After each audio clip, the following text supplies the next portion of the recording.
சொந்த வீடா? டேய், உங்களை மாதிரி அண்ணா காவடி பசங்களாம் இன்னும் 100 வருஷம் இருந்தாலும் சரி வாடகை வீட்டில் தான்டா வாழ்வீங்க. இப்போ நான் சொல்கிறேன், இன்னும் 3 மாதத்தில் நான் ஒரு வீடு வாங்கி காட்டுறேன். வெற்றிவேல் முருகனுக்கு அரோகரா. அப்பா முருகா, நல்லபடியாக இன்னைக்கு வேலை நடக்கணும். சரிம்மா, நான் வரேன். சரிண்ணா. வாங்க, உங்களை வழியில் இருக்கேன். சரிப்பா, வரமா. சரிப்பா, கிளம்புங்க. டே கார்த்தி, ஆஃபீஸுக்கு டைம் ஆச்சு, வரேன். என்ன வெற்றி, வேலைக்கா? சொல்லுவோம். அண்ணே வாங்கண்ணே. லட்சுமி, அண்ணனுக்கு காஃபி போட்டுட்டு வாமா. சரிப்பா. அக்கா பையன் கல்யாணம் பண்ணிட்டு இங்கே வந்து செட்டில் ஆகலான்னு இருக்கான். சந்தோஷண்ணே. அதான் நம்ம வீட்டையே பார்த்து விட்டலான்னு இருக்கிறேன். என்னண்ணா சொல்றீங்க?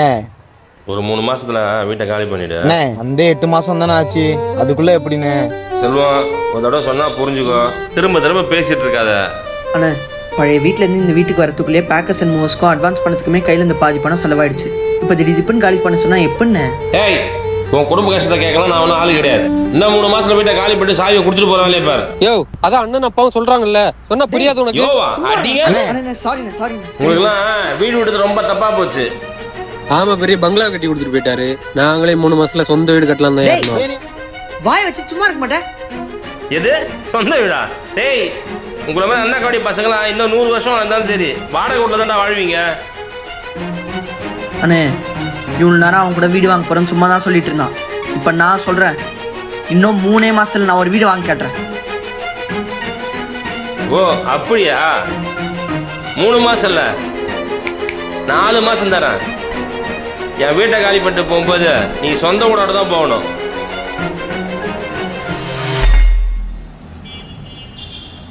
வாங்க. உங்களுக்கு சிபில் ஸ்கோரே இல்லையே சார். நான் இது வரைக்கும் எந்த லோனுமே வாங்கினது இல்லையா? அதனால தான் ஏதாச்சும் லோன் வாங்கி கட்டியிருந்தா தான் சிபில் ஸ்கோர் இருக்கும். என் காலத்துல நான் கடன் வாங்கக்கூடாதுன்னு சொல்லுவாங்க. இப்ப கடன் வாங்கினாதான் கடனே தருவேன்னு சொல்றீங்க. பாவா sir, file. Sorry, you are not eligible. வாங்கப்பா.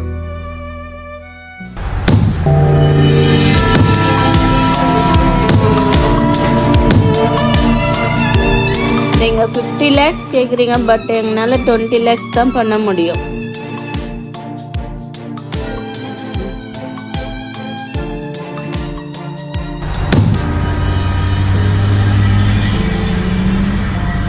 என்னண்ணே, கடப்பக்கம் 10-15 நாளாக வந்துக்கிட்டு இருக்கீங்க? எங்கப்பா, ஹவுசிங் லோனுக்காண்டி ஒவ்வொரு பேங்கா ஏறி இறங்கிட்டு இருக்கோம். எந்த பேங்க் போனாலும் ஏதாவது ஒரு காரணம் சொல்லி இல்லைன்னு. ஓ, அதான் விஷயமா? நான் நமக்கு தெரிஞ்ச பேங்க் ஒன்று இருக்குண்ணா. வட்டி தானே அதிகமாக வாங்க, ஆனால் காசு கண் மாதிரி. தம்பி, அட்ரஸ்ப்பா?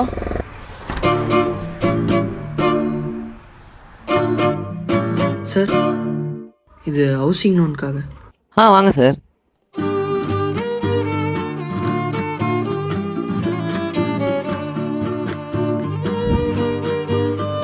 உங்கள் ப்ரொஃபைலில் நிறைய டிஃபிகல்ட்டிஸ் இருக்குது, பட் இருந்தாலும் பண்ணிக்கலாம் சார். நீங்கள் லோன் அமௌண்ட் வந்து 50 lakhs கேட்டிருக்கீங்க. 12% ரேட் ஆஃப் இன்ட்ரெஸ்ட் வரும். 25 வருஷம் பே பண்ணுற மாதிரி. அமௌண்ட் வந்து பார்த்தீங்கன்னா 52,661 ரூபா பே பண்ணுற மாதிரி இருக்கும். சார், இன்ட்ரெஸ்ட் ரொம்ப அதிகமாக இருக்கு. தம்பி, உங்கள் ப்ரொஃபைலுக்கு இதுவே அதிகம்பா. சார், லோன் எப்போ சார் கிடைக்கும்? நீங்கள் ஓகே சொன்னீங்கன்னா 1 வீக்கில் டாக்குமெண்ட் சைன் பண்ணுற மாதிரி இருக்கும். நம்ம லோன் சாங்ஷன் பண்ணிவிடுவோம். சார், இப்போவே? சார், நாங்கள் வீட்டுக்கு போய் டிஸ்கஸ் பண்ணிட்டு சொல்கிறோம் சார். ஓகே சார், நீங்கள் டிஸ்கஸ் பண்ணிட்டு சொல்லுங்கள், நோ ப்ராப்ளம். Thank you sir.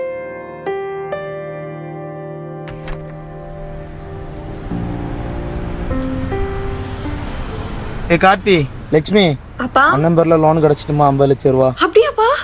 அண்ணே, செம்மன். நோ, சூப்பர்ண்ணா, சூப்பர். அப்பா, நம்ம கண்டிப்பாக அந்த வீடு வாங்கியே தான் ஆகணுமா?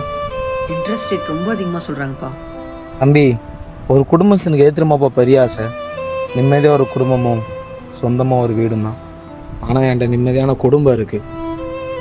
சரிப்பா, நான் டாக்குமெண்ட்ஸ் ரெடி பண்ண சொல்கிறேன். தண்ணி எடுத்துட்டு வரியாம்மா?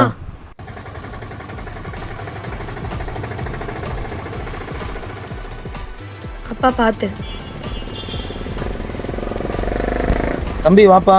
இந்த வந்துட்டப்பா.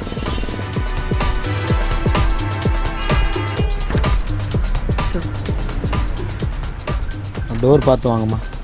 எங்க பாருடி. டேய், சும்மா 10 minutes முன்னாடியே டாக்குமெண்ட் ரெடி பண்ணிட்டேன். நீங்கள் ஜஸ்ட் இங்கே சைன் பண்ணால் போதும். சார், இங்கே தான் சைன் பண்ண. லோன் கிடச்சிருமா சார்? ஜஸ்ட் மினிட் முக்கியமான கால் ஒன்று வருது, பேசிட்டு வந்துடுறேன் சார்.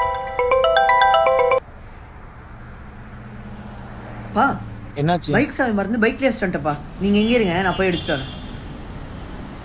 யோ வழி விடியா கொஞ்சம் வீட்டை டைம் சீல் கொடுங்க வைங்க சார். இந்த மாதிரிலாம் 6 பண்ணாதீங்க மாசமா சார். டியூ ப்ளீஸ் கட்டல. சார், எல்லாருமே பார்க்குறேன் சார். வந்து ஒரு கேட்டா மாதிரி சார். எதனா ஒரு சாக்கு சொல்லி என்ன பிரச்சனை? இவனுங்களுக்கு இதே வேலையாகி போச்சு தம்பி. கையில் 10 பைசா இல்லைனாலும் லோனை போட்டு வீட்டை வாங்கிட வேண்டியது. அந்த லோனை கட்ட முடியாமல் இதோ இப்போ வீட்டை ஜப்தி பண்ண போகிறாங்க.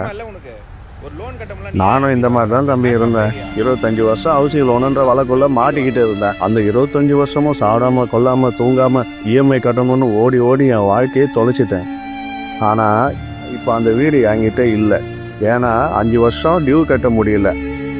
இப்போ வாடகை வீட்டில் தான் இருக்கேன். ஆனால் நிம்மதியாக சந்தோஷமாக குடும்பத்தோடு இருக்கேன். ஒன்று மட்டும் சொல்கிறேன் தம்பி, யாராக இருந்தாலும் இந்த வீடெல்லாம் வாங்க போகிறதா இருந்தால் அதிக பணத்தை கையில் வச்சுக்கின்னு தான் வாங்கணும். இல்லைன்னா அந்த மாதிரி என்ன மாதிரி.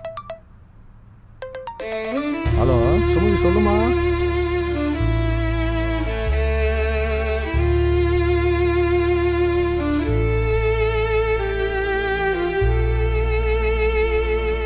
இன்னும் வரல. என் பைக் எடுத்துட்டு அப்பாவையும் லட்சுமியும் வீட்டுக்கு கூட்டா. ஏன் திடீர்னு வர டேய் சொன்னது செய்டா. அங்கே யாராச்சும் கேட்டா அண்ணா இம்பார்ட்டன்ட் மீட்டிங்கு போயிட்டான்னு சொல்லு. வா. என்னடா ஏன் என்னாச்சு? என்னமா என்னப்பா? பிரச்சனை? சரி வா. பைத்தியமானே நீ? அந்த ஹவுஸ் ஓனர் அத்தனை பேருக்கு முன்னாடி நம்மள அசிங்கப்படுத்திட்டு போயிருக்கா. அவன் முன்னாடி நம்ம வாழ்ந்து காட்ட வேணாம். திட்டாதம்மா. கொஞ்சமாவது உனக்கு சூடு சொன்ன இருக்கா? நம்ம மற்றவங்களுக்காக நம்ம நிம்மதியை தொலைக்க முடியாதுமா. அன்னைக்கு அப்பா ஒரு வார்த்தை சொன்னாரு, என்கிட்ட நிம்மதியான குடும்பம் இருக்கு ஆனால் வீடு இல்லைன்னு. இப்போ நம்ம அந்த வீட்டை வாங்கினா அந்த குடும்பம் இருக்காதுமா. வாங்குற சம்பள பணத்தை மொத்தமே லோனுக்கே கட்டிட்டா குடும்பத்தை எப்படிமா நடத்துறது? அதான் நான் வேலைக்கு போக போறேனே. இன்னொன்னு அதாம்மா, வரப்போற காசை நம்பி கணக்கு போடுறோமே, அதனாலதான் நம்ம மிடில் கிளாஸ். இப்போ நம்மளே மாதிரி மிடில் கிளாஸ்லாம் சொந்தமாக வீடே வாங்க முடியாதாப்பா? வாங்க முடியும்ப்பா. நான் மட்டும் ஓடனா இல்லை, இவங்க 2 பேரும் என் கூட சேர்ந்து ஓட ஆரம்பிக்கணும்.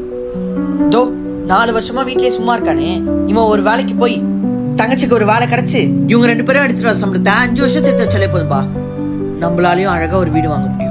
ஆனா 55,000 சம்பளத்தை வச்சுக்கிட்டு 50 லட்சத்துல வீடு வாங்க பார்த்துருக்கோமே, எவ்வளோ பெரிய முட்டாள்தனம். நான் வேணும்னா நம்ம ஹவுஸ் ஓனர்கிட்டயே இன்னொரு வருஷம் டைம் கேட்கட்டுமாப்பா? சரிப்பா.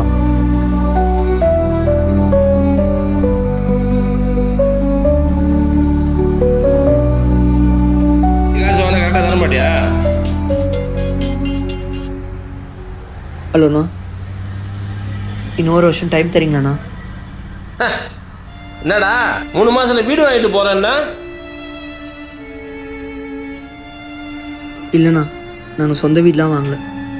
இன்னொரு வருஷம் டைம் கொடுத்தீங்கன்னா வேறு வீடு பார்த்துட்டு போயிடுவோம். நான் தான் அன்னைக்கு சொன்னேடா, உங்களை மாதிரி அண்ணா கோடி பசங்க 100 வருஷம் வந்தாலும் வாடகை வீட்டில் தான்டா வாழ்வீங்க. ஏன்னா இப்படிலாம் பேசுறீங்க? பின்ன அன்னைக்கு என்கிட்ட சவால் விட்டு போகணும் தானே நீ? 6 மாசம் டைம் தரேன், வீட்டை காலி பண்ணி போகிற வேலையை பாரு. சரிண்ணா.